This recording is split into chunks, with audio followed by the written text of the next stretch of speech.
Saya yakin dan percaya semua kita di tempat ini yang sudah datang, yang sudah berjuang melewati badai hujan. Kita mau berjumpa dan bertemu di dalam hadirat Tuhan. Mari sajak jemaat Tuhan, kita datang dengan kerinduan hati kita. Kita datang membawa seluruh yang kita perlukan dari Tuhan, yaitu tubuh, roh, jiwa kita. Biarkan pagi hari ini jemaat Tuhan, jangan biarkan iblis mengganggu di tempat ini. Kami mau mempersilahkan Engkau Tuhan. Sebelum kita masuk dalam penyembahan, mari kita tundukkan kepala. Kita masuk di dalam doa. Bapa, kami mengucap syukur Tuhan.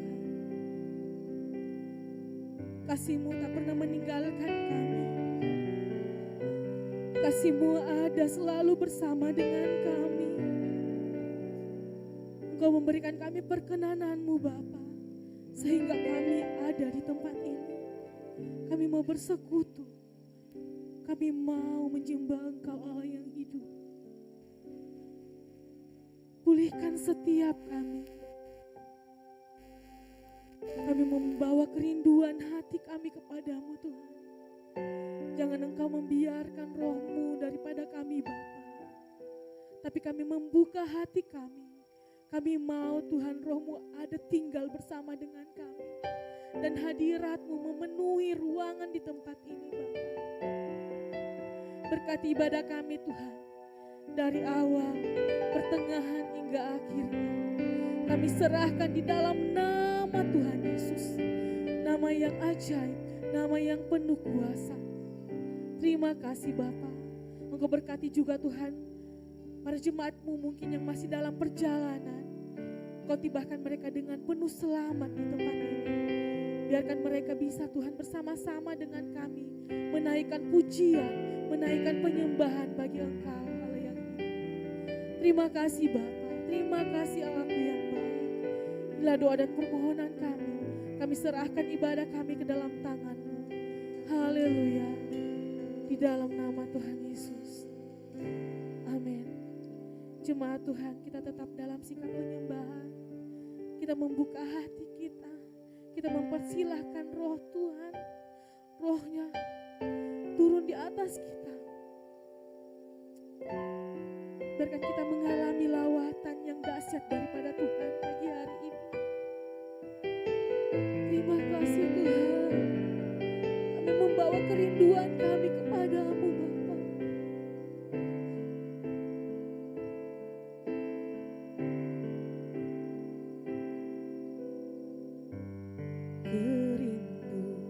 Kerinduanku datang padamu. Allah mulia, Maha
Engkau melihat setiap hati jemaatku di tempat ini Tuhan. Kami mau Tuhan Engkau nyatakan hadirat-Mu di dalam hidup kami Bapa. Kami tidak mau melewati momen yang penting ini Tuhan. Karena kami tahu di dalam hadirat-Mu ada sukacita yang besar. Orang cuma seperti Kau. Sekali lagi saya rindu jemaat Tuhan dengan sungguh-sungguh katakan. Amin. Ku sembah Kau.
setia mengiring Engkau.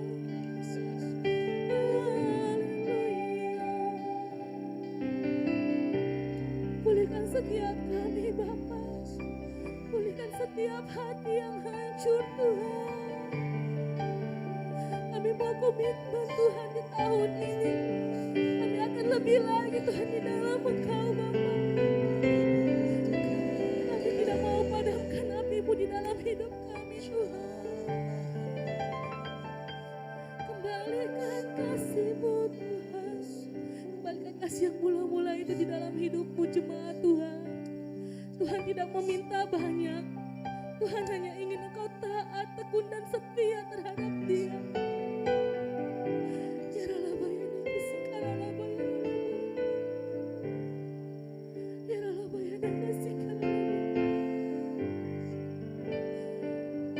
Dalam hadirat-Mu ada sukacita Tuhan. Di dalam hadirat-Mu ada kuasa yang besar yang melingkupi setiap jemaat-Mu di tempat ini Bapa. Dalam nama Tuhan Yesus, mengalirlah Roh Kudus, penuhi jemaat kami Tuhan.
Tuhan, tangan-Mu, kekuatan-Mu yang terjadi dalam hidup kami. Amin. Tak seorang pun juga seperti Yesus, dengan sungguh-sungguh katakan ku sama.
bersenang-senang di dalam Engkau. Mari jemaat Tuhan yang kita, setiap hati kita yang rindu, sama-sama kita katakan, amin.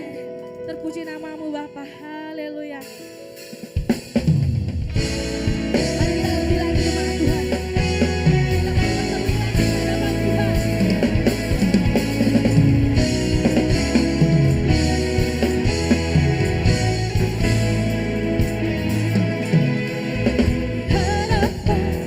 Kemuliaanmu, ku datang menyembahmu, membawa hatiku, membawa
musuh dikalahkan, umatnya dibebaskan, Allah dahsyat di tempat kudusnya.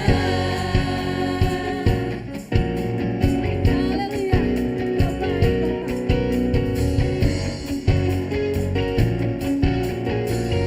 Sama-sama kita katakan. Gerakkanlah kekuatanmu, ya Allah,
persilakan jemaat Tuhan untuk duduk kembali. Kita akan mendengarkan pembacaan katekismus pada minggu ini. Yang bertugas dipersilakan.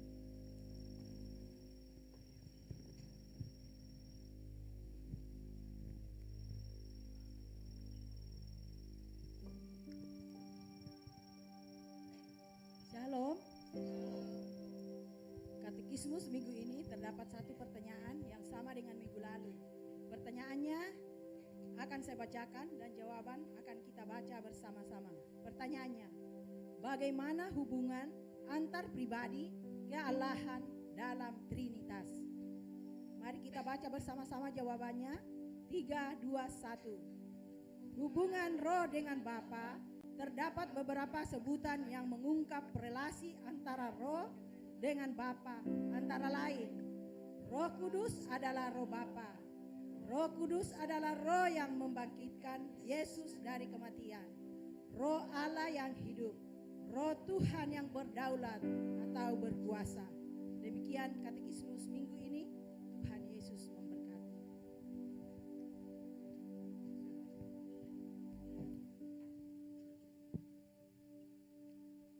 Sebelum kita masuk ke dalam kebenaran firman Tuhan, disampaikan kepada seluruh jemaat yang dikasihi Tuhan, yang datang bersama dengan adik kecil, boleh mengarahkan adik kita ke ruang Daud lantai dasar untuk mengikuti pengajaran sekolah minggu.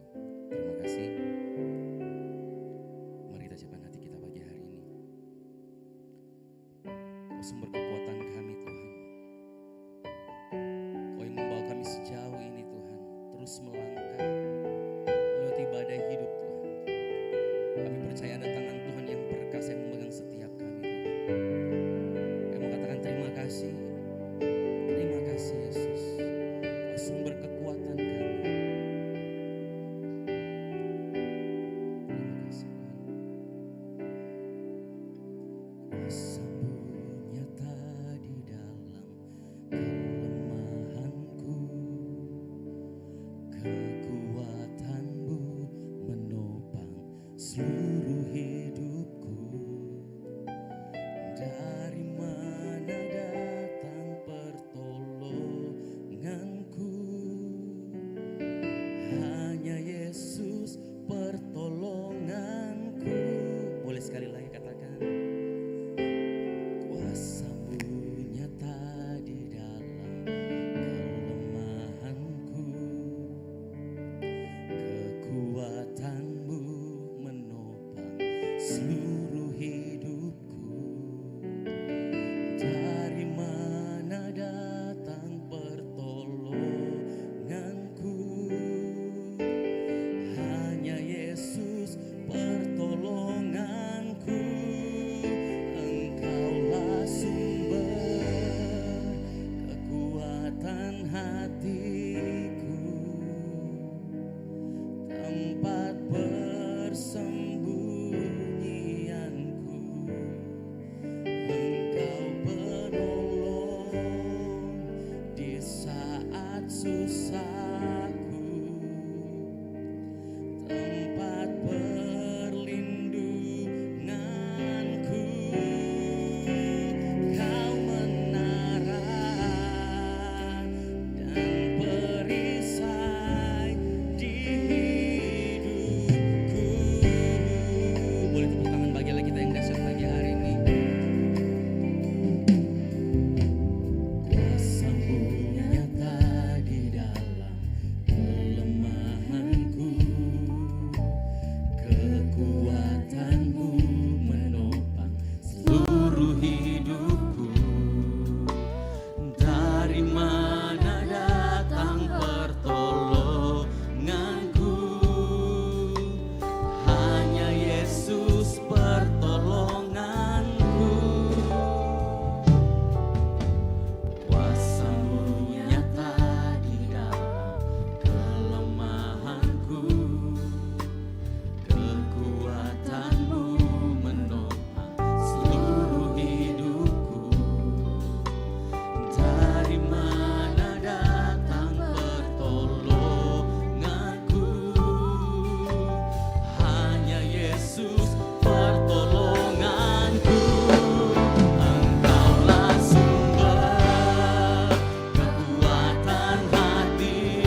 segalanya bagi kami Tuhan.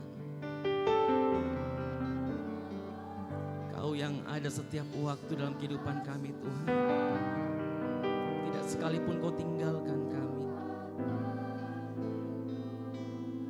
Ini iman percaya kami di hadapan-Mu Tuhan. Yes.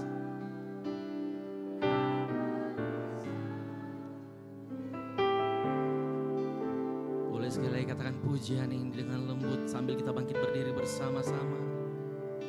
Engkaulah sumber kekuatan hatiku, tempat persembunyianku.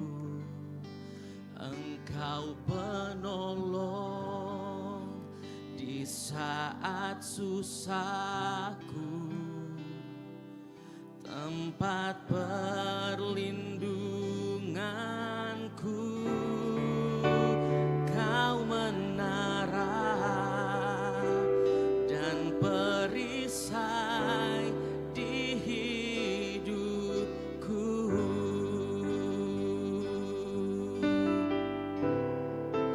Engkaulah. Seberapa kali Tuhan menolong kita, seberapa banyak Tuhan membawa kita, seberapa jauh langkah kita terus melangkah bersama dengan Tuhan. Yakin dan percaya bahwa Dia Allah yang setia dalam kehidupan kita. Berulang kali kami jatuh Tuhan, tapi Engkau setia dalam kehidupan kami Tuhan. Kami bersyukur Tuhan. Kau menara dan perisai di hidupku. Ini iman percaya kami di hadapan-Mu Tuhan. Engkaulah sumber kekuatan hatiku, tempat persembunyianku. Engkau penolong di saat susahku, tempat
sumber segala sesuatu dari kehidupan kami Tuhan.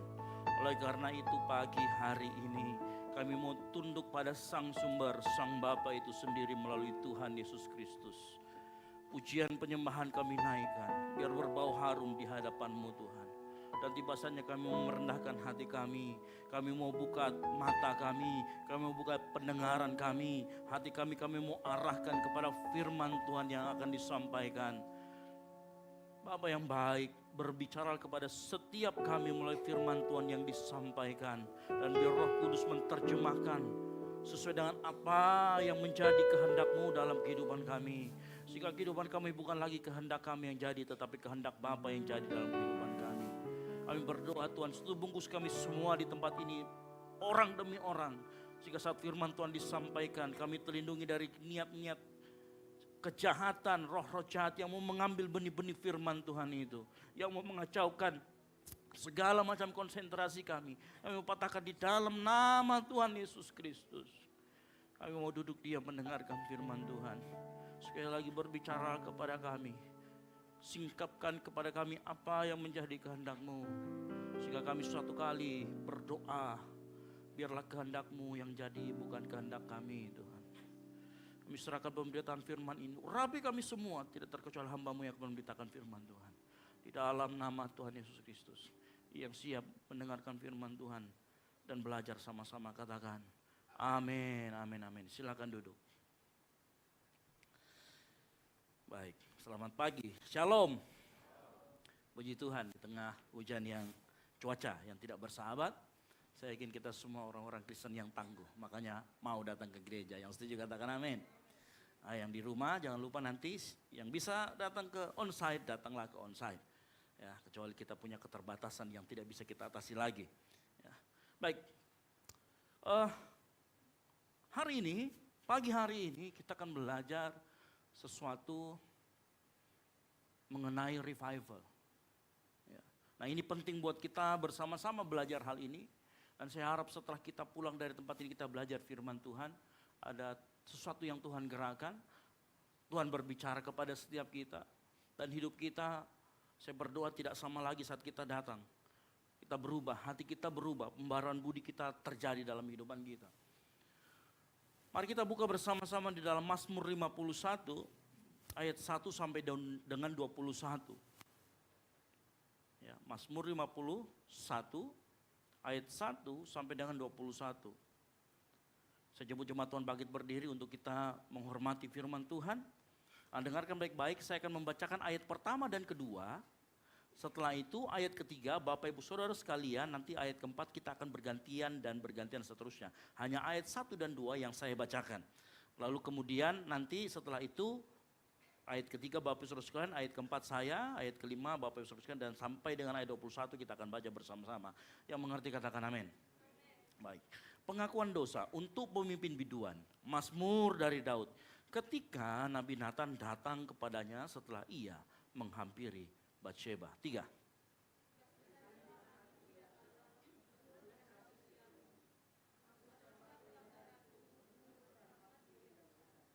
Bersihkanlah aku seluruhnya dari kesalahanku dan tahirkanlah aku dari dosaku. 5.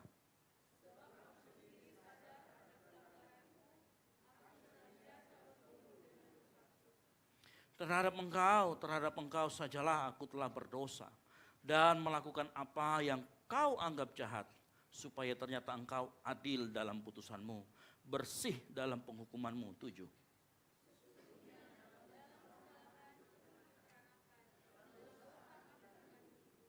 Sesungguhnya engkau berkenan akan kebenaran dalam batin, dan dengan diam-diam engkau memberitahukan hikmat kepadaku. 9.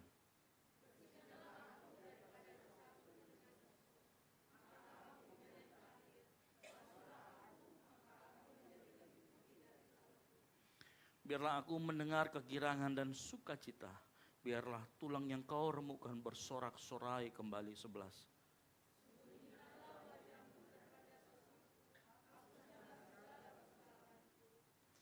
Jadikanlah hatiku tahir ya Allah, dan perbaulah batinku dengan roh yang teguh. 13.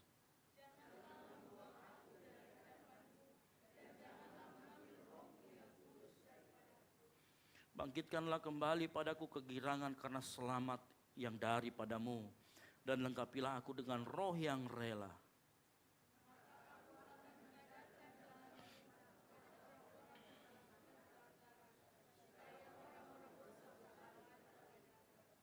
Lepaskanlah aku dari hutang darah ya Allah, keselamatanku, maka lidahku akan bersorak-sorai memberitakan keadilan-Mu.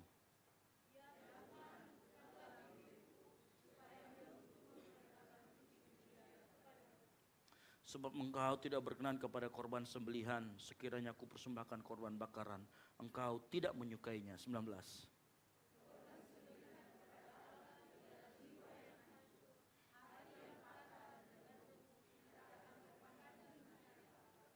Lakukanlah kebaikan kepada Sion menurut kerelaan hatimu. Bangunkanlah tembok-tembok Yerusalem. Sama-sama 3, 2, 1. Maka engkau akan berkenan kepada korban yang benar, korban bakaran dan korban yang terbakar seluruhnya. Maka orang akan mengorbankan lembu jantan di atas mezbahmu. Amin, amin. Silakan duduk. Berbagai orang yang membaca, merenungkan, dan melakukan firman Tuhan. Sebelum saya membahas ayat ini, minggu lalu kita belajar apa itu revival dan bagaimana kita sebagai gereja Tuhan harus membuka diri terhadap revival itu. Nah, minggu lalu kita belajar bahwa revival itu inisiatif Tuhan. Tetapi bagian kita adalah bagaimana hati kita arahkan kepada posisi yang rendah. Makanya kemarin kita belajar dalam menerima revival, gereja Tuhan harus memiliki kerendahan hati. Yang setuju katakan amin. Dan kita sudah belajar itu minggu lalu. Karena kerendahan hati itu memastikan, ingat ya, waktu revival terjadi selalu ada kehendak Tuhan yang dinyatakan. Dan setiap kehendak Tuhan yang dinyatakan, dia akan berbenturan dengan kehendak kita. Dan pada saat kita memiliki kerendahan hati, maka apa yang terjadi? Kita bisa tunduk, kita bisa berserah kepada kehendak Tuhan. Karena kita memiliki kerendahan hati. Dan kemarin saya katakan minggu lalu, bahwa revival itu bukan tanda dunia semakin baik, betul ya? Revival adalah sebenarnya inisiatif Tuhan untuk kemudian memurnikan gerejanya, yaitu engkau dan saya. Nah, kata memurnikan di dalamnya ada yang namanya proses memotong, membersihkan dosa-dosa yang hidup di antara kita. Nah, ini bagian yang gak enaknya mungkin. Saya ulangi lagi. Revival, ya, dia akan memurnikan gereja Tuhan. Dan salah satu proses memurnikan gereja itu adalah Tuhan memunculkan dosa, menegur orang, kemudian dia akan bersihkan dosa itu. Sama seperti apa yang kita barusan baca terjadi. Revival yang barusan kita baca terjadi, sebelumnya kalau kita tahu cerita itu ya, Bapak Ibu tahu cerita ini, saya ceritakan sedikit ya. Kisah ini bermula dari seorang Raja Daud yang waktu itu harusnya dia pergi berperang karena dia seorang raja, tapi dia tinggal di Yerusalem. Waktu dia berjalan di waktu petang, dia lihat Batseba sedang mandi. Dia tahu ini Batseba sudah punya suami. Dia panggil Batseba untuk melakukan perzinahan. Apa yang terjadi dengan Daud? Enggak taunya, betul-betul hamil. Ya. Waktu Batseba hamil, akal bulusnya Daud muncul. Panggil dulu suaminya supaya dia pulang, supaya ditutupi kejahatannya. Nggak taunya ternyata Uria ini orang yang loyal sama Daud, sama teman-temannya. Mereka nggak mau pulang ke rumahnya meskipun dipanggil, nggak mau pulang ke rumahnya kalau teman-temannya juga nggak pulang. Jadi selama dia dipanggil pulang, dia nggak pernah menghampiri istrinya, dia nggak pernah datang pulang ke rumahnya. Semakin streslah Daud. Waduh, ini bisa ketahuan. Tahu apa yang dilakukan sama Daud? Dia tulis pesan rahasia. Ya, ini kalau dikatakan punya surat intelijen yang high qualified. Dia bilang apa sama Panglima Yoab? Yoab, tolong kamu tempatkan orang yang namanya Uria ini paling depan, yang paling sengit, yang ibaratnya kalau dia masuk ke situ pasti mati. Dan betul, dimasukkan ke situ dan betul Uria kemudian mati, meninggal. Dan setelah Uria meninggal, apa yang dilakukan oleh Daud? Daud dengan bangganya, saya harus, karena Uria ini sudah meninggal. Ya kan biasanya kan kalau gitu ya modusnya apa? Menyantuni janda-janda. Dia bilang kalau begitu saya akan nikahi Batseba. Akhirnya dinikahi sama Batseba. Apa yang terjadi kemudian? Dia tutupi kejahatannya, tapi dia tidak bisa tutupi dari yang namanya Tuhan Allahnya. Apa yang terjadi? Tuhan Allah pakai seorang nabi yang namanya Nabi Nathan. Datang Nabi Nathan kepada Daud. Ditegurlah Daud. Daud dipakai perumpamaan. Dan kemudian Daud marah dengan perumpamaan yang disampaikan oleh Nabi Nathan. Setelah itu apa yang terjadi? Siapa orang itu? Kalau ada segera bawa ke sini, kita hukum. Dengan kagetnya Nabi Daud, waktu didengar siapa orangnya, Nathan ngomong, orangnya adalah engkau sendiri. Apa yang terjadi dengan Daud? Daud tertegur. Daud kemudian mengalami yang namanya revival. Itu revival yang dialami Daud karena dia ditegur. Dan tahu tidak, pada saat Daud melakukan itu dan ditegur oleh Nabi Nathan, disitulah Daud akhirnya sadar bahwa pelanggarannya itu serius dan membawa konsekuensi yang tragis buat keluarga, bahkan satu bangsa.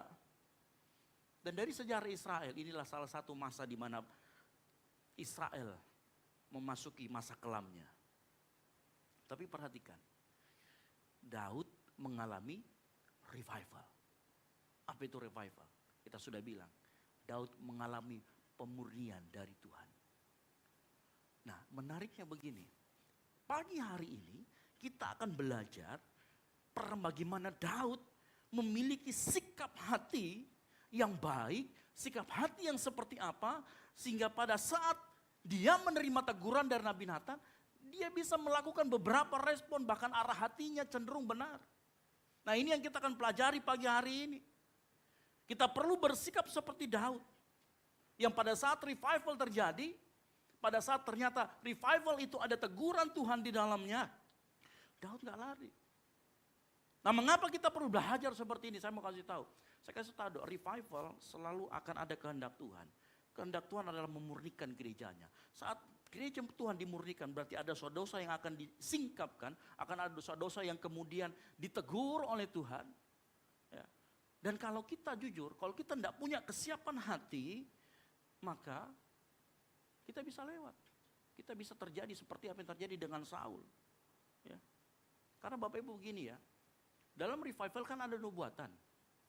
Orang biasanya, kalau nubuatannya kamu akan diberkati Tuhan, kamu akan pergi ke Israel tahun ini di bulan 4. Coba tanya begitu, kalau kita dapat begitu, biasanya kan orang-orang Nigeria ya, datang ke sini bernubuat. Saya mau tanya, kalau kita lagi di nubuatan begitu, kira-kira langsung amin atau tidak? Langsung amin, kenapa? Karena menyenangkan hati kita, nggak cek-cek dulu itu. Tapi coba nubuatannya, berhenti kau dari dosamu. Wah, itu langsung bilang, pendeta ini kita pergi cross check dulu sama pendeta yang 5 lagi di sana. Dikelilingi nih, 1 bulan dikelilingi 5 gereja. Cross check, ternyata 2 yang bilang sama, 3 yang tidak. Bingung nih. Kenapa? Karena ternyata seringkali kita lebih siap kepada nubuatan yang menyenangkan hati ketimbang nubuatan yang menyingkapkan dosa, betul atau tidak?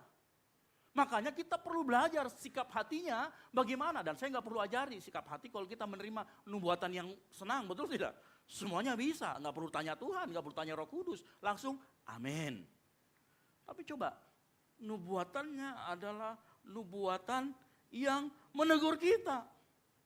Nah, di sini biasanya disinilah orang Kristen sikap hatinya bermasalah.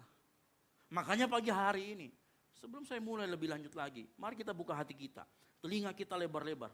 Supaya begini, pada saat kita firman Tuhan didengar, kita mengerti bagaimana harusnya sikap hati kita. Yang siap katakan amin. Nah, ini yang seringkali bermasalah. Nah, pagi hari ini saya tidak akan berikan poin demi poin, tapi saya akan menjadikan sebuah perenungan ini adalah sebuah alur yang baik. Sehingga kita bisa mengerti bagaimana sebenarnya sikap kita saat kita mendengar nubuatan, revival yang berupa teguran. Nah, saya akan mulai perenungan kita hari ini dengan sebuah quotes yang menarik begini. Hati yang siap di revival adalah hati yang orientasi atau arah ketakutannya benar. Saya mulai dengan kata-kata ini. Nah, pertanyaannya begini. Saya mulai lagi kemudian dengan pertanyaan yang kedua. Ya. Mengapa penting untuk membahas orientasi hati itu dari arah ketakutannya? Ya. Bapak Ibu tadi saya sudah jelaskan bahwa revival harus berujung kepada pertobatan. Nah, bagaimana kita bisa tahu kita ini bertobat atau arah hati kita benar kalau kita tidak pernah bercermin? Ya, kalau kan di bawah kan ada cermin tuh. Saya setiap kali lihat itu menarik kalau setiap buka CCTV di lorong. Selalu ada yang orang mau masuk ke gereja, pasti dia mampir di situ. Dia mau pastikan rambutnya benar, betul atau tidak? Ya. Nah, pagi hari ini kita perlu tahu dan memeriksa arah ketakutan hati itu seperti cermin. Pada saat kita melihat arah ketakutan hati kita akan melihat nanti ke arah mana kita takutnya. Nah, orang yang orientasinya, yang hati yang siap di revival, Itu orang yang orientasi ketakutan arah hatinya, itu ketakutan yang benar. Karena Bapak Ibu dengar baik, ketakutan hati itu tidak pernah netral. Artinya begini, ketakutan selalu menunjukkan siapa yang paling kita hargai, ketakutan juga menunjukkan apa yang paling kita anggap penting dan paling berharga. Saya kasih contoh, kalau hati kita paling merindukan atau melekat pada jabatan, maka kita akan takut kehilangan jabatan. Betul atau tidak? Kalau hati kita melekat kepada harta, maka kekayaan atau reputasi, maka hati kita akan takut kehilangan reputasi. Sampai sini mengerti? Karena ketakutan itu seperti sebuah cermin. Kalau kita takut atau merindukan kekayaan, maka kita akan takut kehilangan kekayaan. Sama seperti siapa buktinya? Ada seorang yang kaya yang muda dalam Lukas 18. Tuhan, apa yang harus aku lakukan supaya aku mendapatkan hidup yang kekal? Kau katakan aku guru yang baik.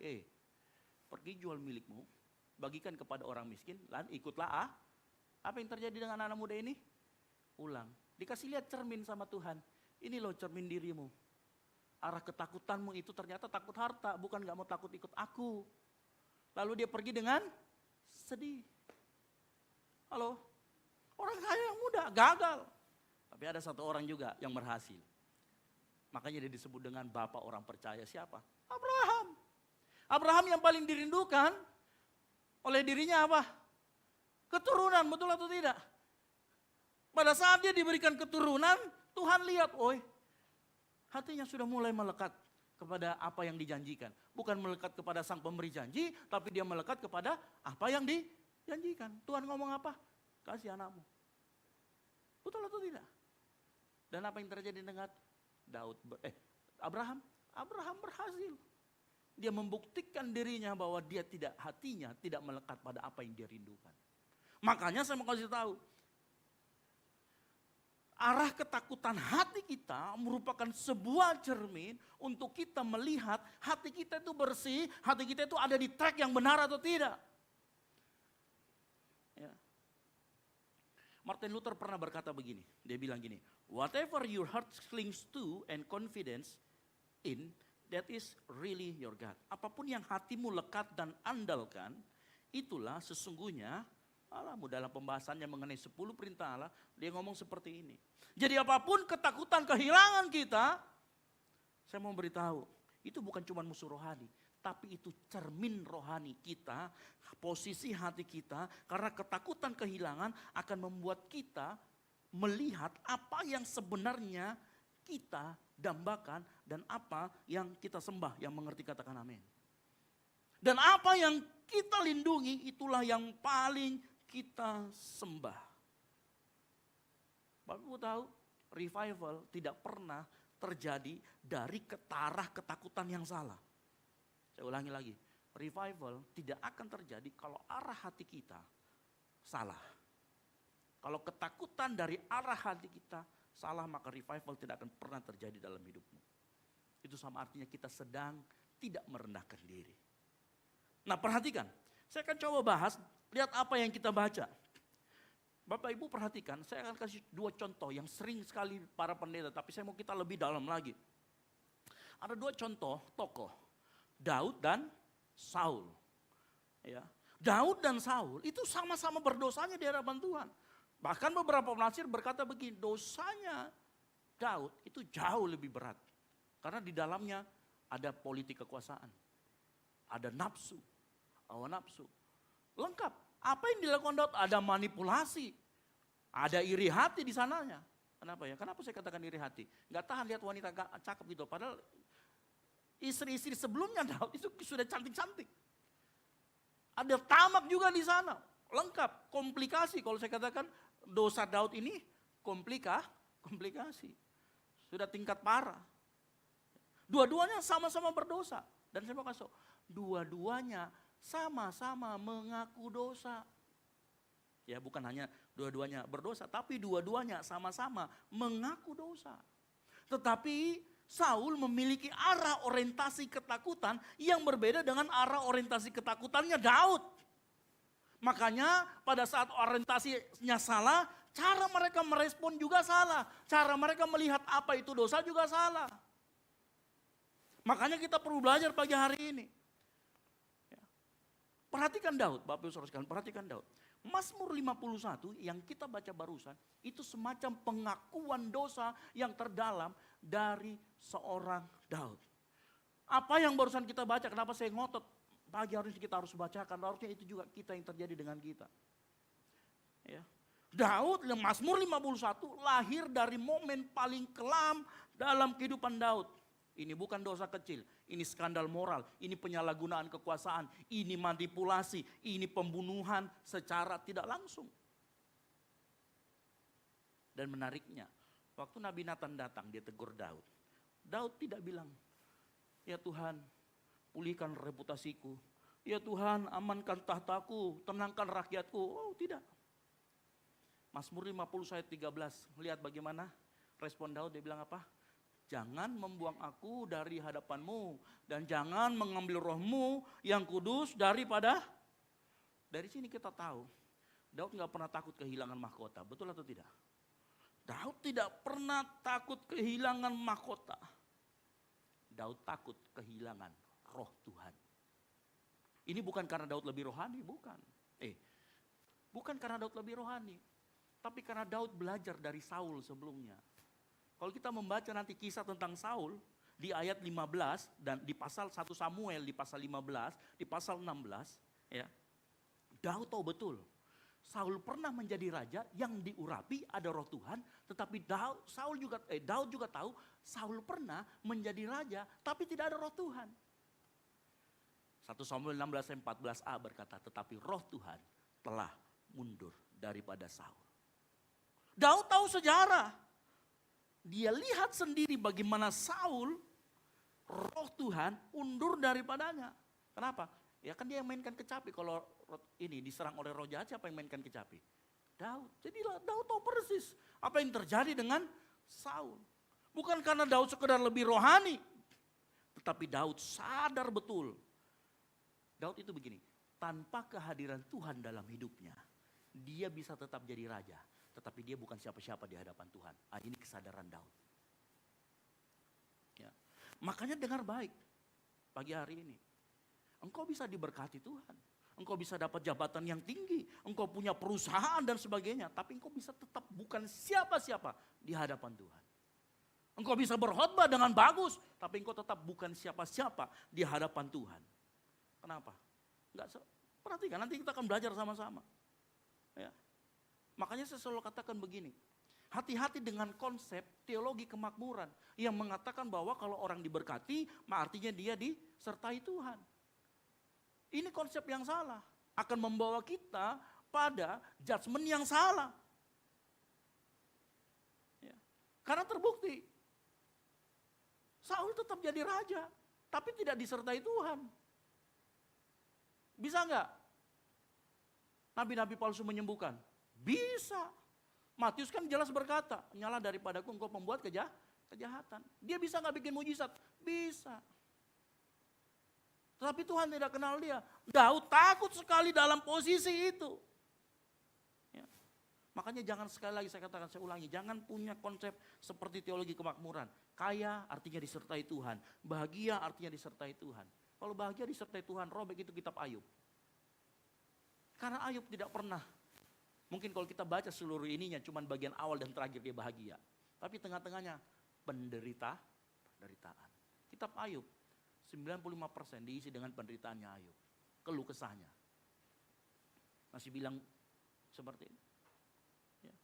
Coba perhatikan ketika Saul ditegur oleh Tuhan. Tahu kapan Saul ditegur oleh Tuhan? Nanti baca dalam 1 Samuel 15 ayat 1 sampai dengan 35. Nah ceritanya begini. Saul itu setelah diurapi dia suruh begini. Samuel ngomong, kamu harus memerangi orang Amalek, bantai semua orang Amalek karena dia berbahaya. Nah Saul betul-betul berperang lawan orang Amalek dan dia menang. Tapi perintah Tuhan suruh habiskan semua orang Amalek dari muka bumi ini. Dia sisain termasuk apa? Termasuk kambing, domba, lembu apa semuanya harus dihabiskan. Ternyata Saul dia tidak lakukan. Kambing domba disisihkan, rajanya disimpan buat arak-arakan. Kemudian datang firman sama Samuel. Samuel lihat raja yang baru ke ini, saya menyesal menjadikan Saul sebagai raja. Samuel datang, hei apa yang kau lakukan? Bilang, oh tenang. Tuhan sudah suruh kamu untuk bantai semuanya. Iya tenang, tapi kami sisakan kambing lembu domba supaya nanti buat korban bakaran. Rohani ya kelihatannya ya. Rohani banget nih. Ya. Ini kayak seperti orang yang kalau di gereja nyumbangnya gede nih. Oh, nanti saya ini punya hasil jaran, kita sumbang semua ke gereja. Ya. Padahal Tuhan suruh bilang, babat habis. Ya. Apa yang terjadi? Tuhan ngomong mulai saat ini. Alasan lagi. Ini belum selesai ceritanya. Waktu Samuel sudah ngomong begitu, Saul ketakutan lagi. Karena apa? Dia takut di mata rakyatnya. Dia ngomong gini sama Samuel, janganlah pergi. Pandang dulu saya, jangan sampai martabatku jatuh di hadapan rakyat. Tinggal mau dulu, bantu kak dulu sebentar di sini. Ayo. Waktu Saul ditegur, orientasinya jelas. Saul bukan takut kehilangan Tuhan, tapi Saul takut kehilangan jabatannya. Ini yang paling jelas dari 1 Samuel 15, ini yang paling jelas ayatnya dikatakan. Ini ya, lihat perhatikan. Kata Saul kepada Samuel, aku telah berdosa. Sama-sama mengaku dosa loh. Sama-sama mengerti dosa. Tapi apa? Tunjukkan juga hormatmu kepadaku sekarang di depan para tua-tua bangsaku dan di depan orang Israel. Kembalilah bersama-sama dengan aku, maka aku akan sujud menyembah kepada Tuhan Allahmu. Saul juga mengaku dosa. Tapi prioritasnya pencitraan di hadapan manusia. Ini Saul kalau zaman sekarang dia punya buzzer banyak. Ini Saul kalau zaman sekarang ya dia menguasai media sosial karena dia butuh pencitraan. Ya. Sebaliknya Daud nggak berkata seperti Saul. Daud berkata, Tuhan, apakah engkau masih bersamaku? Kalau Saul berkata, Samuel jangan, nanti kehilangan kegagahanku. Jangan bikin kelihatan aku gagal. Apa yang dilakukan oleh Saul bukan sekedar kehilangan jabatan. Dia takut kehilangan validasinya. Saul takut kehilangan mahkota. Daud takut kehilangan hadirat Tuhan. Berbeda sekali arah ketakutannya. Makanya Saul tidak pernah betul-betul hancur. Saul defensif. Ia rasionalisasikan semua kesalahannya demi bait Allah, demi siapa. Cari-cari alasan. Bahkan di satu titik Saul itu dia menyalahkan rakyatnya. Karena rakyat ini sudah mendesak kepadaku, makanya aku harus melakukan. Tapi Daud waktu ditegur Nabi Nathan, dia tidak pertahankan, dia langsung turun dari tatanya, dia koyakkan jubahnya. Kemudian dia ambil kain hitam, dia berselubungkan. Waktu Daud ditegur, tidak ada kambing hitam. Bapak Ibu tahu kesimpulannya? Saul takut kehilangan apa yang dia pegang. Daud takut kehilangan siapa yang memegang dia.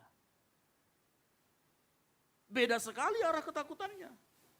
Nah, karena mereka mempunyai ke arah ketakutan yang berbeda, makanya cara mereka mendefinisikan dan memperlakukan dosa itu berbeda. Nah, arah ketakutan hati itu akan menentukan cara kita melihat dan membereskan dosa-dosa kita. Karena Saul arah hatinya salah, maka Saul melihat dosa itu sebagai sebuah krisis manajemen. Oh, ini harus ditutupi, krisis pencitraan. Tetapi Daud karena arah hatinya benar, dia melihat bahwa dosa adalah keretakan relasi dengan Tuhan, keretakan hubunganku dengan Tuhan. Daud sadar, Roh Allah bisa undur dan dia tetap bisa jadi raja. Sama seperti kita. Kita bisa tetap melayani, kita bisa tetap berkhotbah, kita bisa tetap menyumbang buat gereja. Tapi saya mau kasih tahu, bisa jadi roh Tuhan sudah hilang daripadamu. Ini yang berbahaya. Karena lama-kelamaan dia nggak akan bertahan. Kalau dalam pelayanan dia akan pelayanan suka-sukanya. Kalau dia jadi jemaat dia akan datang suka-sukanya ke gereja. Pas di gereja bukan dengarkan firman, malah main handphone dan lain sebagainya. Bisa, kenapa? Karena sebenarnya mungkin tidak ada arah ketakutan yang benar dalam diri kita. Roh Allah tidak berkuasa lagi, roh Allah tidak menegur lagi, atau bahkan sudah sering menegur tapi kita cuekin. Lama-kelamaan kita sadar, kita nggak akan sadar. Kita sering ke gereja tapi sudah nggak ada lagi hadirat Tuhan yang kita rasakan. Ya. Ini seperti Saul. Saul memperlakukan dosa seperti krisis yang harus ditangani. Bukan relasi. Kalau Daud melihat, dosa itu relasi yang harus dipulihkan. Tapi Saul tidak, dosa itu sesuatu yang harus dimanajerial. Ya. Makanya Saul waktu dia ditegur, yang dia pikirkan apa? Dampak sosialnya, akibat sosialnya, bukan akar rohaninya. Dia perbaiki make up-nya. Saul sibuk memikirkan nama baikku gimana, kepemimpinanku jatuh atau tidak, mahkotaku aman atau tidak. Itu tuh sama seperti orang yang kalau sudah jatuh dalam dosa, terus dia ngomong begini, tolong jangan bilang siapa-siapa ya, supaya saya tidak malu. Ya. Atau orang yang sudah lakukan dosa, ketahuan sama pendetanya, nggak datang lagi besok tuh ke gereja. Karena takut. Ya. Kadang-kala orang berdosa itu bukan takut sama Tuhan, takut sama pendetanya. Halo?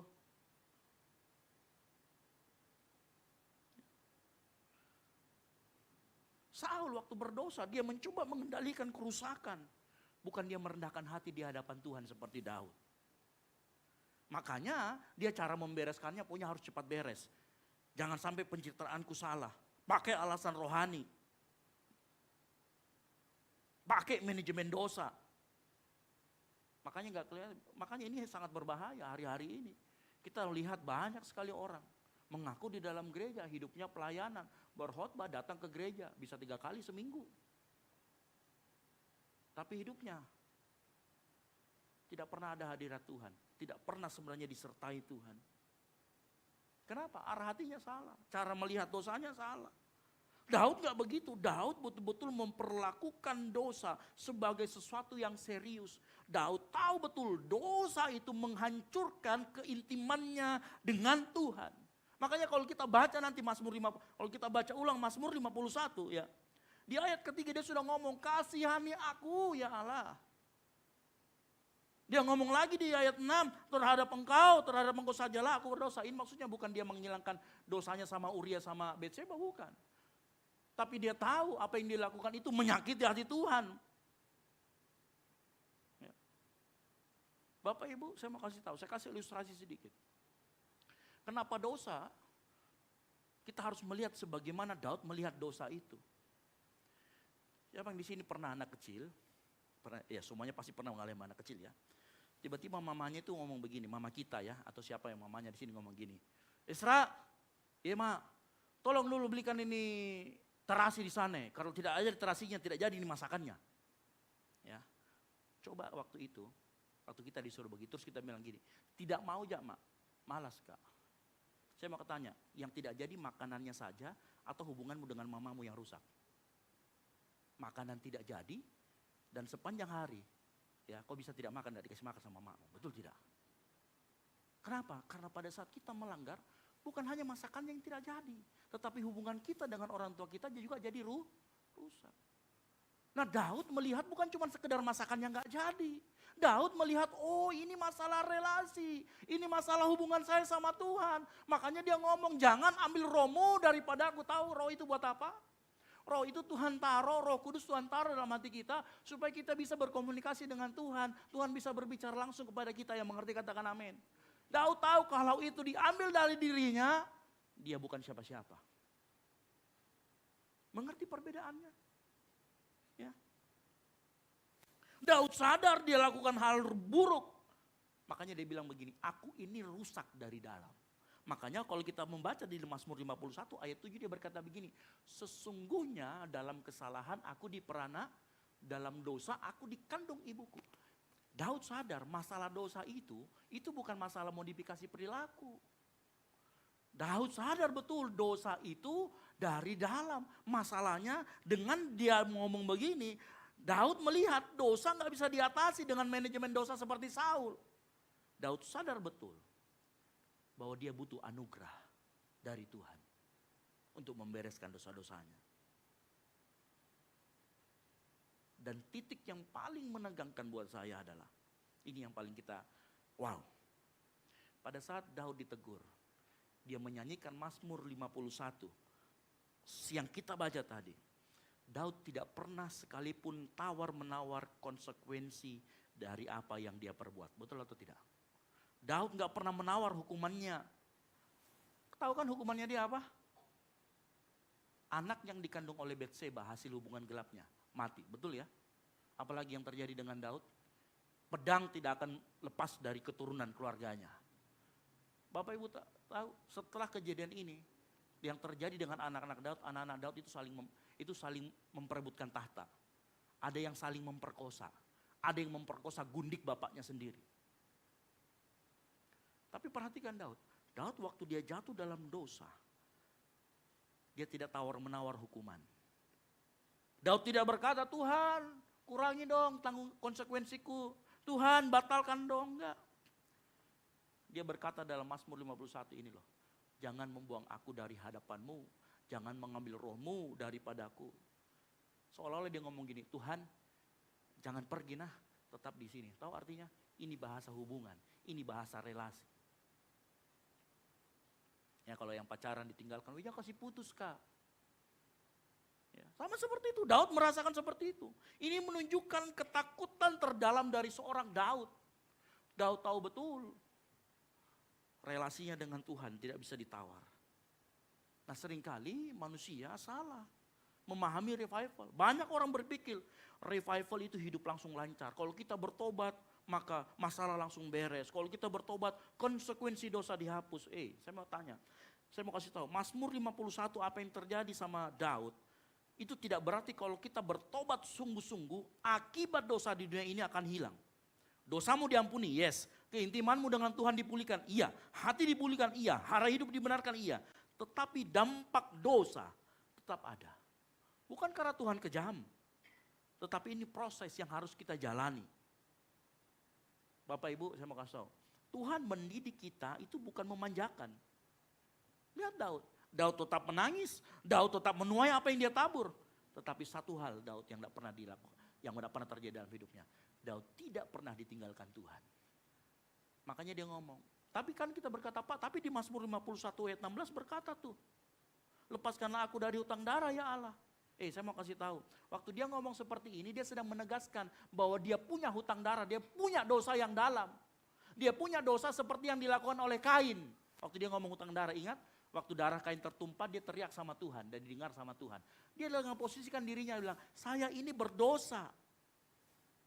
Dan Daud minta dilepaskan, artinya gini, lepaskanlah aku dari rasa bersalah itu. Karena dia memang bersalah. Ya. Dan dengar baik makanya, Tuhan itu mengampuni dosa kita sepenuhnya. Tetapi seringkali ia biarkan konsekuensinya. Supaya karakter kita sungguh-sungguh dibentuk sama Tuhan. Ya. Daud rela terluka bersama Tuhan. Saul gak mau terluka bersama Tuhan. Daud seakan berkata, hidupku boleh berantakan, tetapi Tuhan tolong jangan engkau lari daripadaku, jangan tinggalkan aku. Makanya dengar baik ya, revival itu bukan hidup tanpa luka. Revival itu hidup boleh terluka, tetapi bersama dengan Tuhan. Makanya revival bukan hidup yang takut kehilangan Tuhan. Bukan kembali takut kehilangan Tuhan.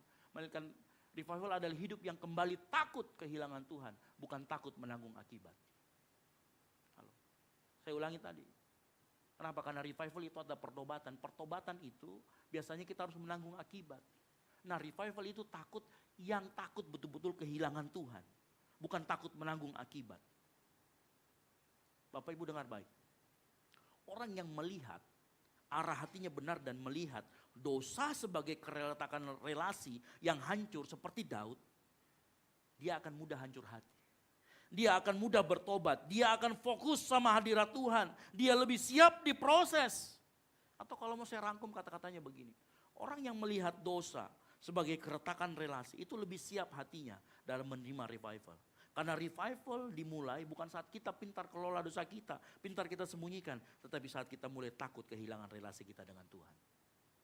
Saya mau kasih tahu Bapak Ibu, kita tidak mungkin di saat yang bersamaan hidup dengan dosa dan melakukan relasi dengan Tuhan. Tidak mungkin. Karena 1 Petrus 19 berkata, kuduslah kamu sebab aku kudus. Itu firman Tuhan yang ngomong. Ya. Makanya mulai sekarang orang yang melihat dosa sebagai keretakan relasi akan lebih siap hatinya menerima revival.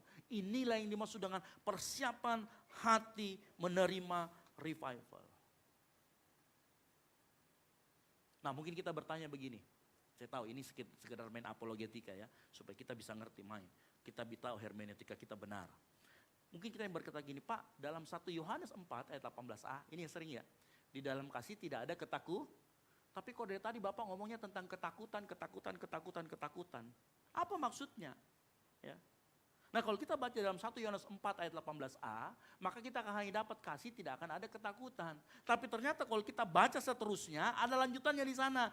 Kasih yang sempurna menyelapkan ketakutan, sebab ketakutan mengandung hukuman dan barang siapa takut ia tidak sempurna di dalam kasih. Berarti takut yang dimaksud dengan 1 Yohanes 4 ayat 18 adalah takut akan hukuman, bukan takut kehilangan Tuhan. Yang mengerti katakan amin. Jadi tetap ayat yang mengatakan takut akan Tuhan, itu betul-betul rasa takut, bukan cuma sekedar rasa hormat, betul-betul takut akan kehilangan Tuhan.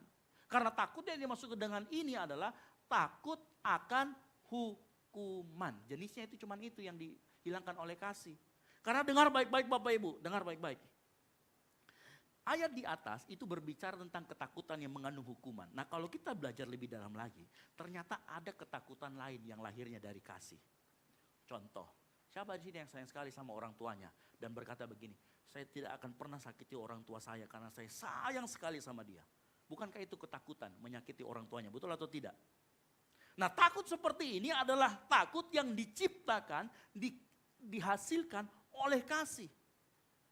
Ketakutan ini membuat aku gak mau nyakiti Tuhan. Aku gak mau kehilangan hadiratnya. Aku gak mau relasiku dengan Tuhan rusak. Dan Bapak tahu, ketakutan yang seperti ini itu ketakutan anak, bukan ketakutan budak. Kalau budak takut apa? Takut dihukum. Tapi karena engkau adalah anak, makanya kita harus berkata, aku takut menyakiti hati Bapakku di surga. Inilah takut yang diciptakan oleh kasih itu sendiri. Dan inilah takut yang dimiliki oleh Daud. Makanya Daud waktu dia menerima revival, dia betul-betul terima itu dengan kerendahan hati. Dan dia karena arah hatinya benar, takutnya kepada Allah itu benar, dia takut kehilangan relasinya dengan Allah. Makanya dia berani hancur hati. Dia melihat, aduh, ternyata hubunganku dengan Tuhanlah yang rusak. Aku gak peduli dengan jabatanku, aku gak peduli dengan kekayaanku. Gimana caranya Tuhan, jangan engkau lalu daripadaku, tetap tinggalkan rohmu dalam diriku, aku takut kehilangan rohmu. Dia takut relasinya dengan Tuhan rusak. Ini pertobatan yang benar.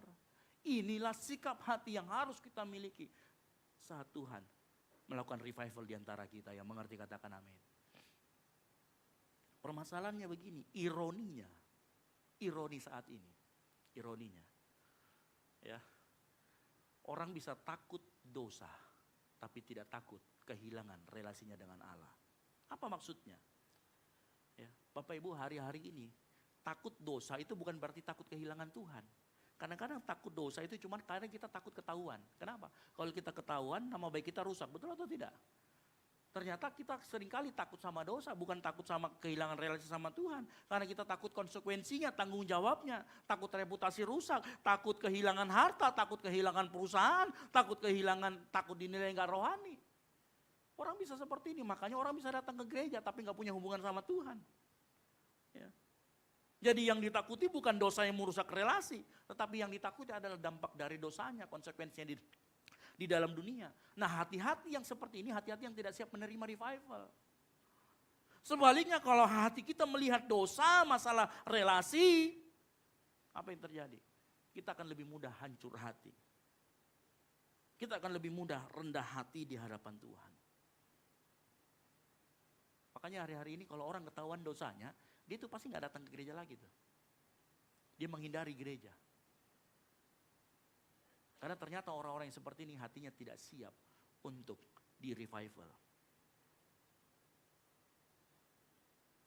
Orang hari-hari ini di gereja, hadirat Tuhan bisa pergi, tapi yang penting saya tetap jadi WL. Doa kering, ibadah hampa, tetapi yang penting hidup saya jalan terus. Berkat mengalir. Relasi Tuhan dengan Tuhan retak, yang penting saya tetap pelayanan 3 kali seminggu. Bahasa kasarnya gini, oh yang penting saya tetap muncul di gereja. Tuhan boleh tidak terasa. Oh yang penting saya datang saja ke gereja pelayanan. Permasalahan merasakan hadirat Tuhan itu belakangan. Bapak Ibu tahu ini aktif rohani. Tapi sebenarnya tidak ada sama sekali Tuhan di dalamnya. Dan ini hari-hari ini yang banyak terjadi di gereja. Akibatnya kalau orang yang merasa seperti ini, dia gak akan pernah butuh revival. Karena tidak pernah takut kehilangan relasi seperti Daud. Revival justru hadir saat hati kita betul-betul punya arah ketakutan yang benar seperti Daud. Daud berkata, Tuhan, aku tidak bisa hidup tanpa Engkau. Mungkin aku masih kelihatan jadi raja, tapi aku gak mau itu. Tuhan, aku boleh berantakan, tapi tolong Tuhan, jangan pernah tinggalkan aku. Itu doa Daud. Karena yang ditakutkan Daud adalah revival. Takut kehilangan relasi dengan Tuhan. Bapak Ibu tahu, saya mau menaikkan sedikit standar kita mengenai revival. Revival tidak dimulai saat seorang berbicara mengenai berhenti berbuat dosa. Bisa saja engkau sedang tidak berdosa atau tidak hidup dalam dosa. Tapi sebenarnya engkau kehilangan relasi sama Tuhan. Itu juga lebih berbahaya. Bisa saja kita nggak ngapa-ngapain, kita nggak dosa membunuh, kita nggak dosa ngapa-ngapain, hidup kita baik-baik saja. Tapi ternyata kita tidak punya rasa takut kehilangan keintiman dengan Tuhan. Dan ini yang hari ini terjadi. Satu hal lagi saya mau sampaikan mengenai seorang Daud. Bapak Ibu tahu dalam kisah para rasul 13 ayat 22 dan kita hubungkan ini dengan Injil. Kisah para rasul 13 ayat 22 dia berkata begini. Setelah Saul disingkirkan, Allah mengangkat Daud menjadi raja mereka. Tentang Daud Allah telah menyatakan, aku telah mendapatkan siapa? Daud bin Isai. Perhatikan kata, seorang yang berkenan di hatiku dan yang melakukan segala kehendakku. Seorang yang berkenan di hatiku, kalau dalam bahasa Inggrisnya itu dia berkata begini, a man after my own heart. Tahu apa artinya kata itu kalau kita terjemahkan lurus-lurus? Bukan terjemahan yang kita sudah ada maknanya. Kalau kita terjemahkan ini adalah orang, a man, setelah hati Tuhan sendiri. Betul tidak?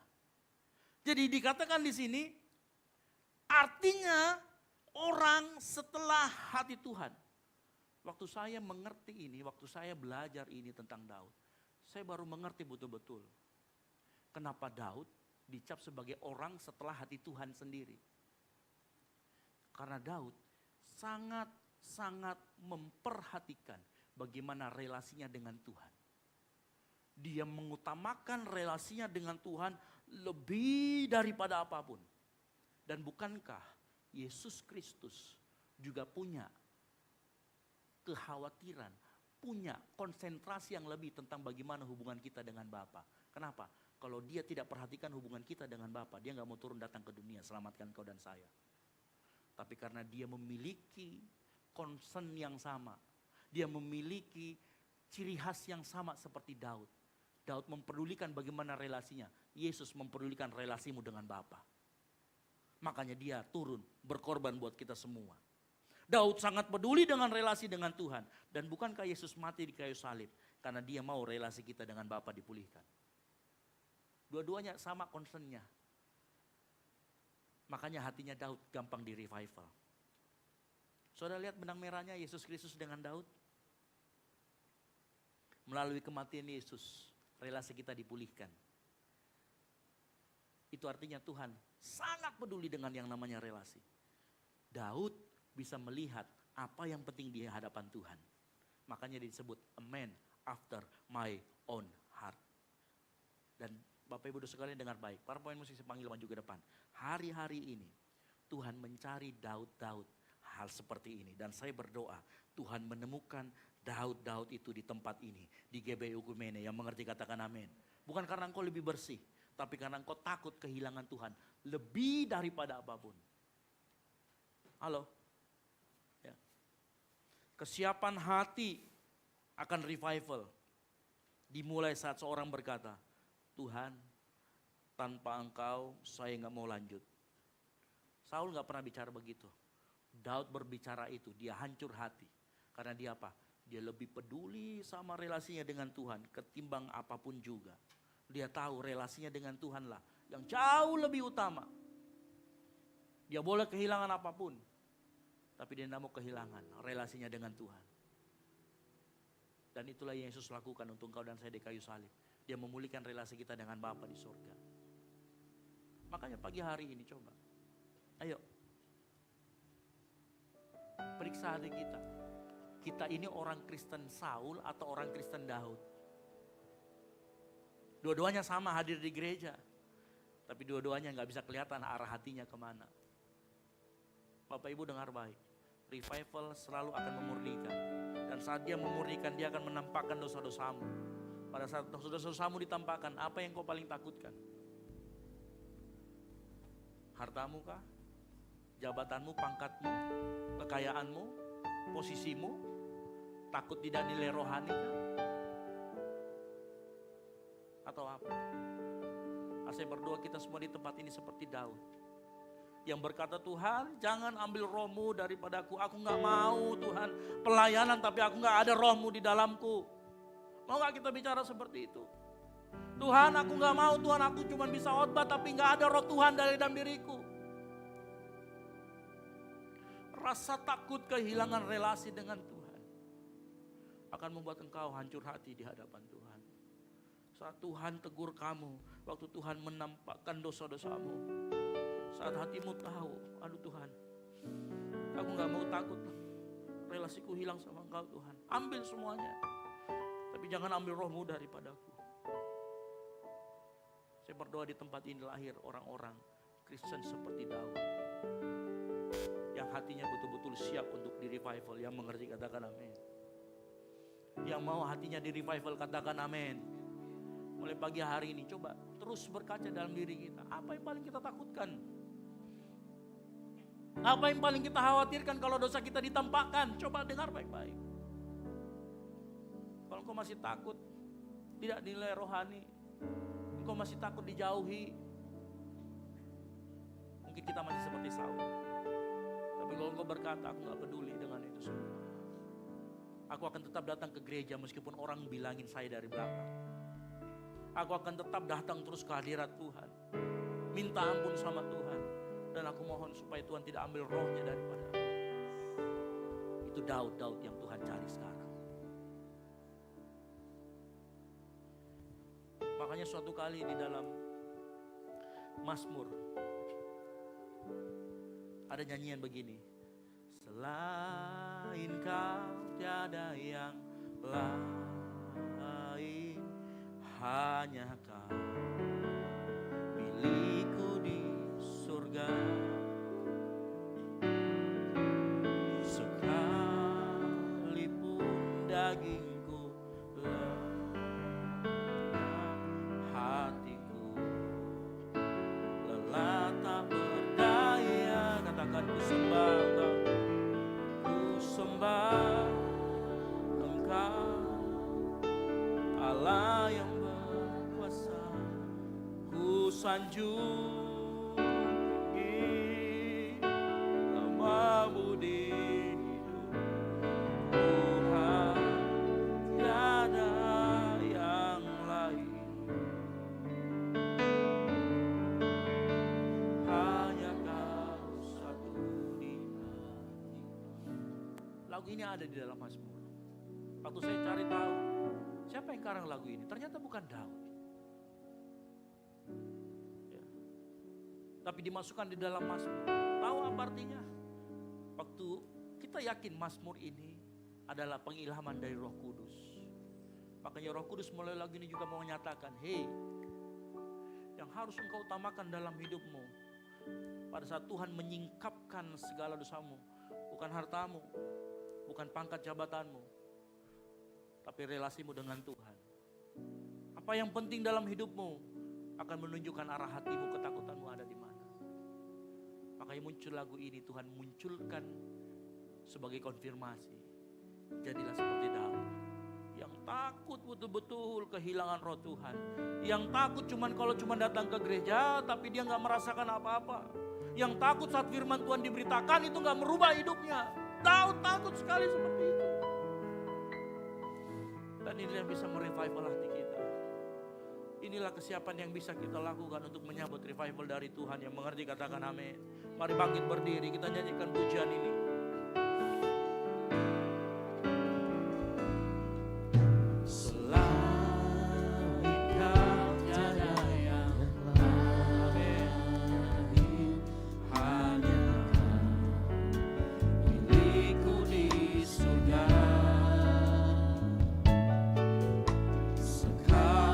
Sekalipun dagingku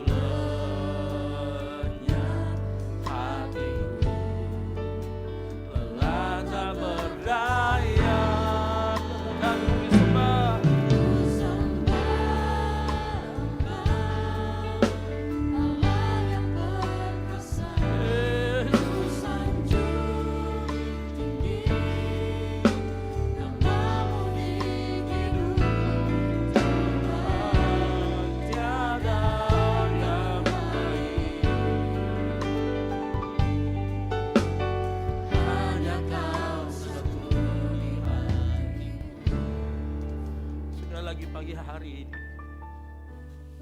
Mari coba lihat arah hatimu saat Tuhan ngomong, hentikan dosamu yang ini, hentikan dosamu yang ini.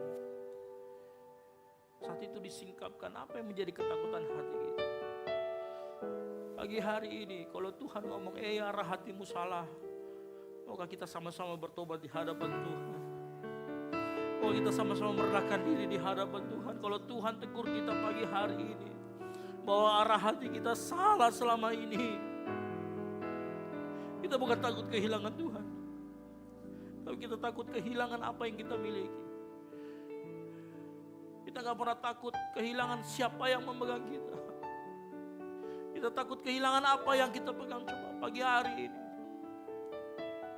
mari dengan hati yang hancur datang di hadapan Tuhan. Kemana arah ketakutan kita? Dan Tuhan mau melalui lagu ini yang ditulis dalam Mazmur, Tuhan mau berkata, harusnya relasimu dengan Tuhan yang kau gak boleh kehilangan. Jangan pernah kehilangan suatu pun relasimu dengan Tuhan. Karena dengan begitu engkau bisa datang ke gereja tapi engkau bisa gak rasakan apa-apa. Engkau bisa ngasih persembahan paling besar di gereja tapi engkau gak akan merasakan sukacita. Engkau bisa pelayanan 3 kali, 6 kali, tapi engkau akan rasakan damai sukacita. Karena ternyata kita telah kehilangan roh Tuhan. Apakah hari ini Allah mau ingatkan kita semua, mari angkat kedua tanganmu, biar jemaat Tuhan saya nyanyikan pujian ini dengan sungguh-sungguh. Sama-sama katakan, selain kau tiada,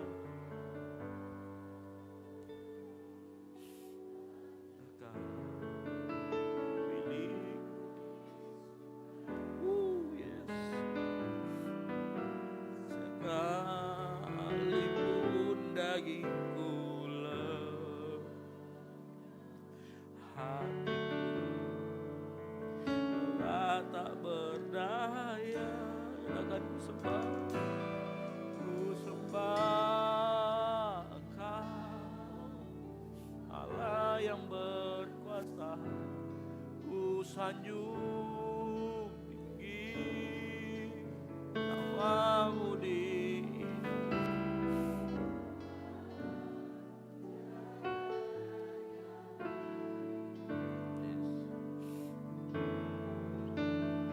hanya kau satu di.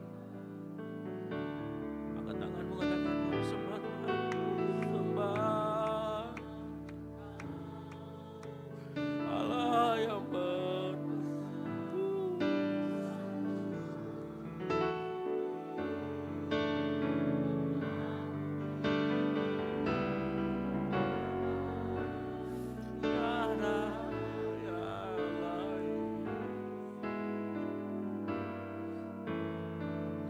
hanya kau satu di hatiku. Mari pagi hari ini kau berbicara sama Tuhan. Bicara sama Tuhan melalui hatimu. Tuhan, aku gak mau Tuhan melangkah tanpa Engkau.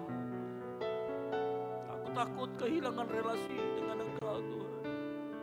Mari ngomong sama Tuhan pagi hari ini. Kalau Ia berbicara jelas kepada dirimu pagi hari ini, rendahkan dirimu di hadapan Tuhan. Ngomong, ampun Tuhan, Kamu yang paling penting dalam hidupku Tuhan. Kamu yang paling terutama dalam hidupku.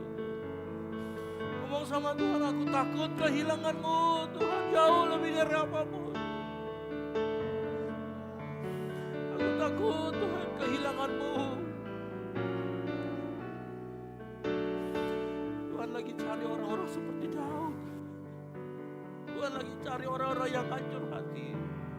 Tuhan lagi cari orang-orang yang mau hatinya ditundukkan oleh kehendak Tuhan. Tuhan lagi cari orang yang hatinya hancur remuk saat Tuhan tegur.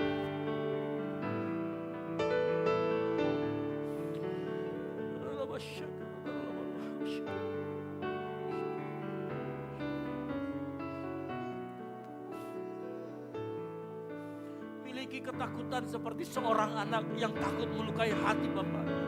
Takut hubungan dengan bapaknya rusak. Miliki mental anak, jangan miliki mental budak. Yang takut akan hukuman, yang takut akan konsekuensi.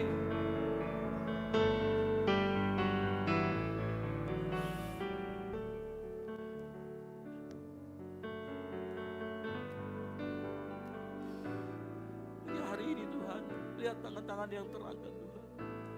Mereka yang mau berkomitmen, mereka yang takut kehilangan relasi dengan mereka Tuhan.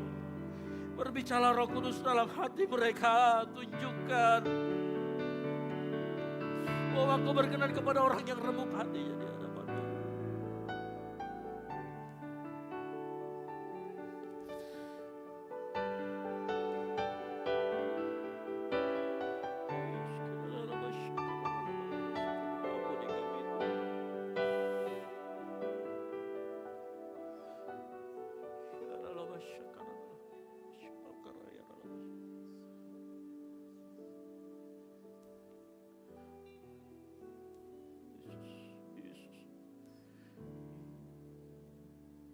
Yesus, hanya Kau yang ku andalkan, melebihi siapapun juga.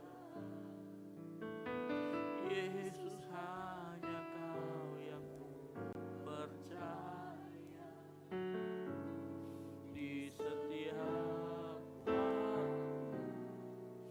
Tiada lain yang ku andalkan selain Kau. Katakan Yesus, Yesus, hanya Kau yang ku andalkan. Amin. Melebihi siapapun juga. Yesus, hanya Kau yang ku percaya di setiap waktu. Tiada lain yang ku andalkan selain Kau, Yesus. Pagi hari ini ya Roh Kudus, berbicara kepada setiap pribadi demi pribadi di tempat. Kalau mereka yang sudah siap untuk mengalami revival, berbicara kepada setiap pribadi. Kami siap mendengarkan, kami siap tunduk Tuhan. Hamba-Mu selesai berbicara, Hamba-Mu selesai menyampaikan kebenaran firman. Tapi Hamba-Mu yakin dan percaya Roh Kudus terus bekerja di antara setiap kami. Roh Kudus akan terus mengingatkan akan firman Tuhan yang sudah disampaikan. Sehingga tiap hari kita bisa melihat cerminan diri kita. Apa yang kita takutkan, apa yang kita pedulikan, apa yang kita sembah. Dari tempat ini hamba-Mu berdoa untuk setiap jemaat Tuhan yang pagi hari ini, yang siap mengalami revival Tuhan, turunkan revival dalam kehidupan mereka. Yang siap mengalami terobosan Tuhan, berikan terobosan-terobosan baru dalam kehidupan mereka. Melalui hati yang meremuk hati, hati yang mau dibentuk oleh Tuhan. Kamu berdoa di tempat ini, kau banyak temui Kristen-Kristen yang seperti Daud, yang lebih takut kehilangan relasi dengan Tuhan, lebih daripada apapun juga. Hati yang remuk hancur Engkau berkenan Tuhan. Korban sembelihan hati yang hancur Engkau lihat Tuhan. Dan pagi hari ini hamba-Mu berdoa sekali lagi di dalam nama Tuhan Yesus Kristus, turunkan revival terjadi di tempat ini. Dan di tempat ini nama-Mu ditinggikan, nama-Mu dipermuliakan. Tidak ada nama lain. Biar orang datang ke tempat ini menikmati sukacita, menikmati anugerah dan hubungan yang intim dengan Tuhan. Bukan cuma sekedar datang, bukan cuma sekedar datang bertepuk tangan memuji, tapi betul-betul menikmati keintiman dengan Tuhan. Kamu berdoa di dalam nama Tuhan Yesus Kristus. Yang mau revival terima kejadian dalam hidupnya, sama-sama katakan, Amin. Boleh kasih tepuk tangan kemuliaan buat nama Tuhan. Haleluya. Silakan duduk kembali.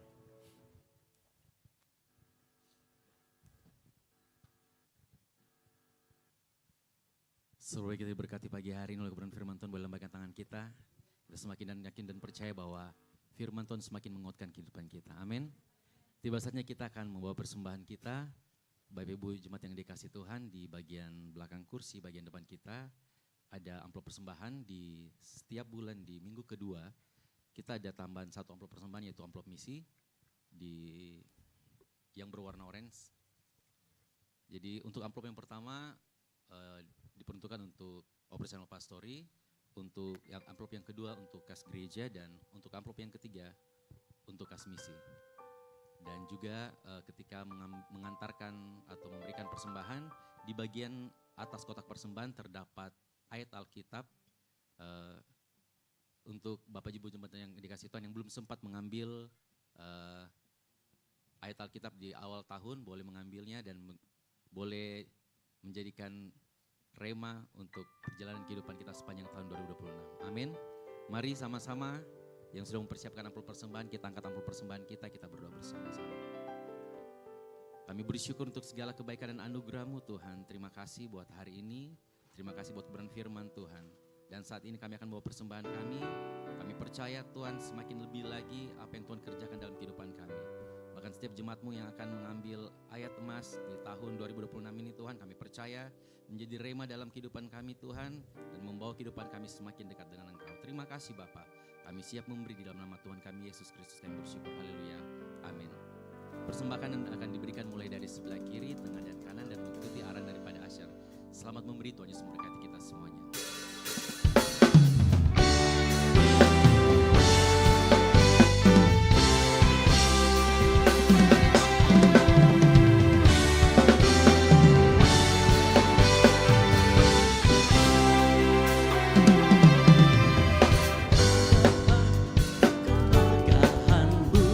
Ku datang menyembah-Mu, membawa hatiku, membawa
Engkau Tuhan, Engkau baik, teramat baik.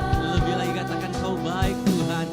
Engkau baik, teramat baik. Engkau baik, teramat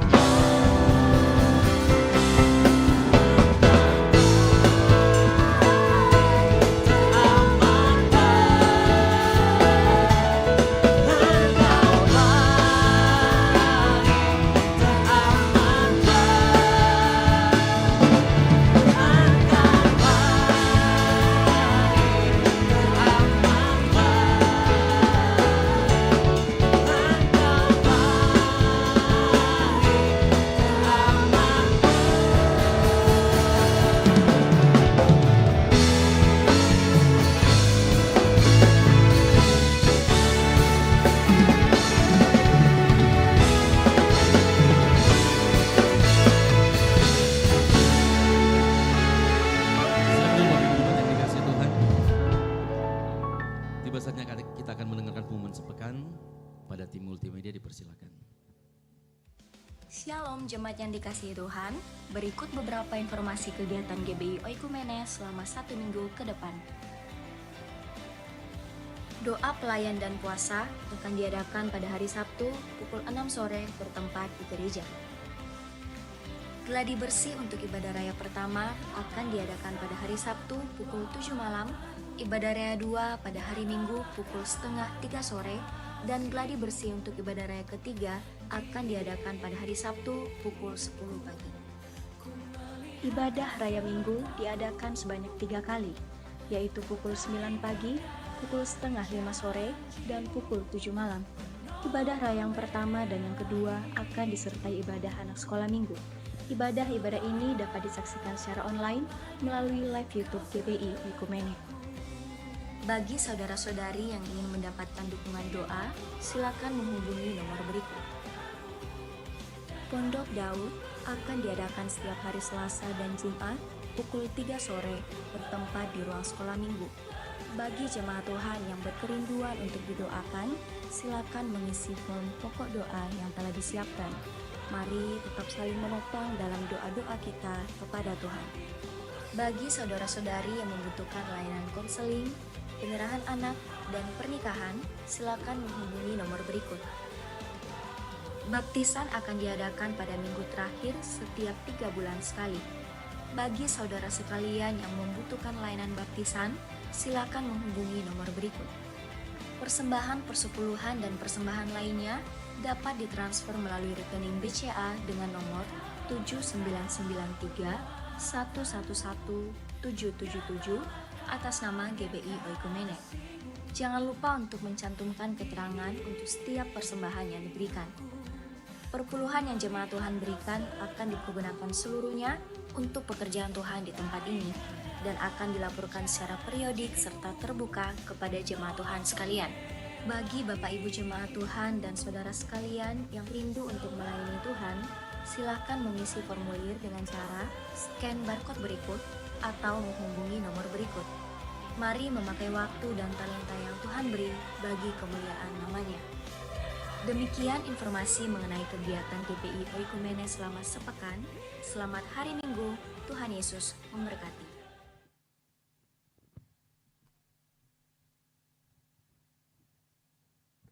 Puji nama Tuhan, Shalom. Saya sungguh yakin dan percaya kita semua yang hadir pada pagi hari ini diberkati Tuhan, amin. Izin menyampaikan beberapa tambahan penyampaian. Yang pertama, kami menyambut dengan sukacita bagi Bapak Ibu Saudara sekalian yang baru pertama kali hadir beribadah bersama-sama dengan kami di tempat ini di GBI Oikumene.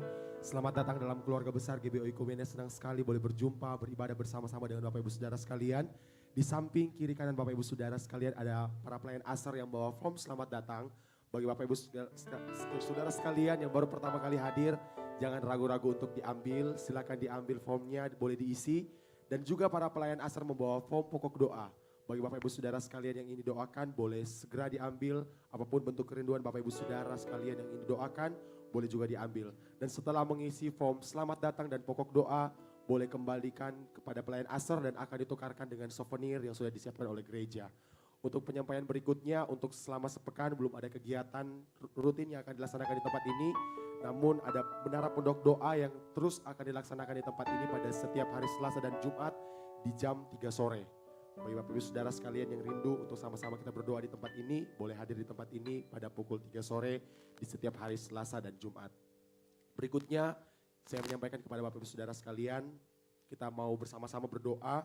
Ada beberapa jemaat Tuhan yang saat ini mengalami banjir. Saya berdoa biar sukacita Tuhan, kita semua yang ada di tempat ini saling mendoakan bagi jemaat Tuhan sekalian yang ada di tempat ini. Demikian untuk pengumuman selama sepekan. Tuhan Yesus memberkati kita semua.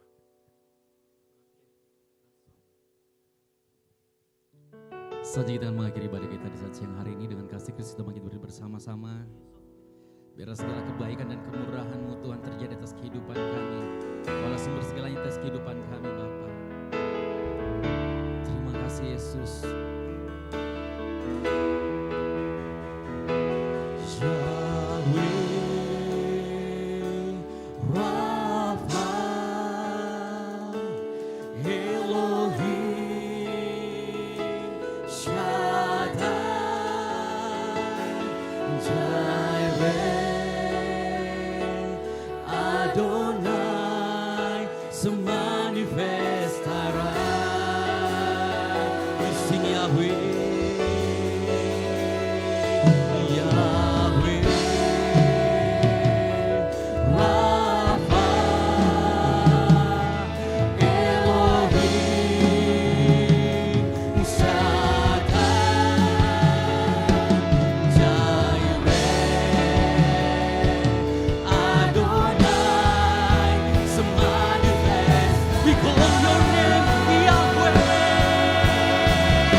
mengucap syukur kepadamu pada pagi hari ini. Engkau ada bagi kami. Engkau hadir di tengah perhimpunan kami pada pagi hari ini. Engkau Allah yang sangat baik, sangat mengasihi kehidupan kami. Terima kasih buat ibadah yang kami buat untuk menyenangkan hatimu pada pagi hari ini. Terima kasih buat puji-pujian dan penyembahan kami Tuhan. Biarlah ini menyenangkan hatimu. Biarlah engkau disenangkan pada pagi hari ini. Karena kami percaya engkau ada hadir di tengah-tengah kami. Terima kasih Bapa dalam surga. Terpujilah namamu. Terima kasih buat firman-Mu yang engkau sudah perdengarkan bagi kami pada pagi hari ini. Terima kasih Bapa, biarlah kiranya firman-Mu semakin menguatkan kami. Untuk semakin kami lebih mempercayai Tuhan. Bahkan firman-Mu kiranya senantiasa menguatkan kami. Menerangi perjalanan kehidupan kami. Karena kami percaya firman adalah engkau sendiri Bapa di sorga. Terpujilah namamu. Berkati hamba-Mu yang Kau sudah pakai pada pagi hari ini. Biarlah kiranya hikmat, akal budi, marifat daripada Tuhan menjadi bagian hamba-Mu. Sehingga dia Engkau semakin pakai dimanapun dia berdiri. Teristimewa di dalam jemaat ini Tuhan. Engkau pakai dia lebih heran. Dan biarlah hanya namamu Tuhan dipuji, ditinggikan. Berkati dia dalam pekerjaan tangannya. Berkati dia dalam rumah tangganya, berkati istrinya dan anaknya, berkati penggembalaannya di tempat ini Bapa. Demikian juga orang tua kami Bu Gembala Tuhan. Biarlah di hari-hari tuanya penghiburan serta damai sejahtera Tuhan menjadi bagian hidupnya. Bahkan biarlah kiranya hidupnya dia pakai untuk menyenangkan hati-Mu. Bapa di sorga, kami juga berdoa buat anak-anak-Mu yang sudah mengambil bagian dalam pelayanan pada pagi hari ini. Apapun yang mereka sudah buat bagi-Mu, kami percaya semuanya ini untuk kemuliaan nama Tuhan. Dan biarlah kiranya Engkau pakai anak-anak-Mu lebih dahsyat lagi untuk melayani Engkau dan kerja-Mu di tempat ini. Kiranya apa yang mereka sudah buat, kiranya apa yang mereka sudah lakukan, semuanya itu untuk menyenangkan hati Tuhan. Berkat Tuhan turun bagi anak-anak. Terima kasih Bapa. Berdoa juga buat saudara-saudara kami Tuhan, yang mungkin saat ini tidak bisa hadir dalam ibadah ini karena berbagai-bagai macam masalah. Mungkin sakit penyakit Tuhan, ataupun halangan karena keadaan. Mungkin banjir Tuhan dari tempatnya tinggalnya untuk menuju ke tempat ini. Semuanya kami serahkan ke dalam tangan Tuhan. Kiranya penghiburan serta damai sejahtera Tuhan menjadi bagiannya. Demikian juga perjalanan kehidupan kami Tuhan. Kami bersyukur kepada Tuhan. Banyak hal yang kami sudah lalui.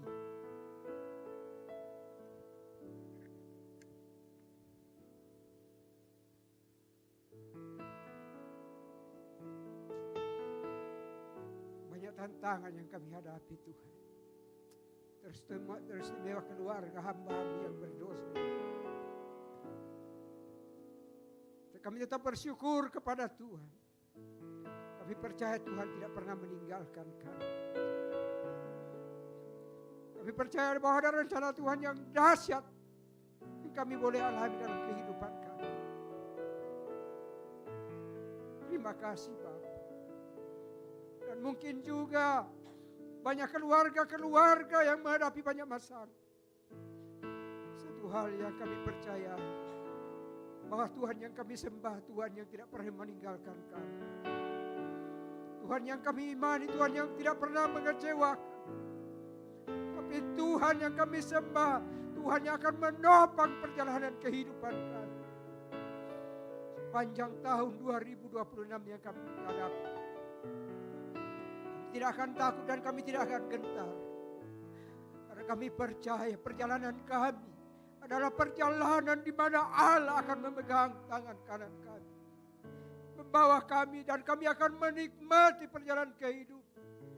Mana berkat dan anugerah Tuhan menjadi bagian kami, bagian jemaat-Mu, bagian hamba-Mu gembala di tempat ini sekeluarga. Terima kasih Bapa di sorga. Terpujilah nama-Mu. Berdoa buat bangsa dan negara kami Tuhan. Kasihani bangsa ini. Biarlah bangsa ini bangsa yang menyenangkan hati Tuhan. Biarlah bangsa ini ada pertobatan di dalam, sehingga nama Tuhan saja yang dipuji, ditinggikan. Terima kasih Bapa. Berdoa buat ibadah yang kedua dan yang ketiga sebentar Bapa. Kami serahkan ke dalam tangan-Mu yang kuat. Kami percaya Engkau akan memberkati cuaca pada sore dan malam hari. Sehingga sebentar hamba-Mu, anak-anak-Mu yang tidak sempat beribadah pada pagi hari, mereka akan mendapatkan waktu yang terbaik untuk datang beribadah di tempat ini. Memuji, memuliakan, meninggikan nama-Mu Bapa. Terima kasih Bapa dalam surga. Terpujilah nama-Mu. Ini doa dan syukur kami kepadamu pada pagi hari ini.